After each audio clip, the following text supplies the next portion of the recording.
They are under so much control by that defendant that it's very difficult for them to break free of the situation.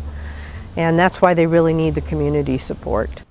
Now at 6, lessons from a domestic violence survivor as we see how a program instituted in Yakima is getting results. That's our top story this Tuesday evening. I'm Madeline Hagan. And I'm Jason Valentine. Thank you for joining us on this Tuesday evening.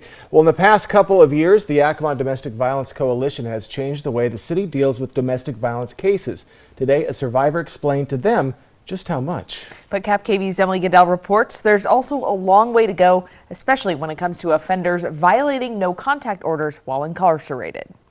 It's one thing to know that there's 3,000 domestic violence cases reported to Yakima police every year. It's another thing to hear it. You know my face is black and blue, right? I'm about to lose everything because of you.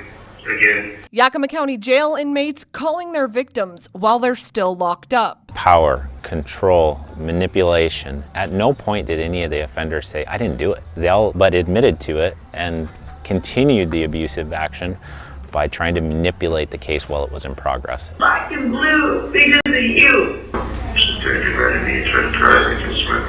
Another woman who shared her story of survival says she got calls like that too before she left her abuser of more than 10 years with YPD's help. Officers at one point coming to her house 12 times in a month. Each time they separated her from the defendant, and that she felt that they treated both the defendant and her with respect, and they listened to both parties. YPD says it's a sign the extra training, emphasis on DV cases, and culture shift is paying off. To hear somebody that experienced so much of all of these different changes, not only within our police department, but all of the system citywide, pretty incredible story to hear. Because she's free, but not without difficulty. She indicated that there were some gaps in the system that made it difficult for her to continue the process to leave. And her abuser is still on the run. She spoke about an offender that is still wanted, that it's really hard for other agencies to know that without some sort of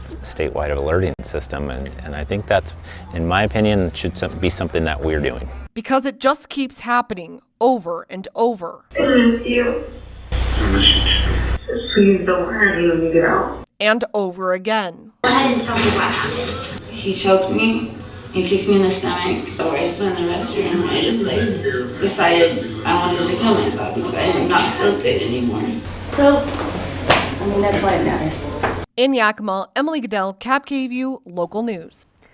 You can help by calling 911 if you suspect someone is being abused, giving a statement to police about it, and going to the Yakima Domestic Violence Coalition's monthly meetings, which are open to the public.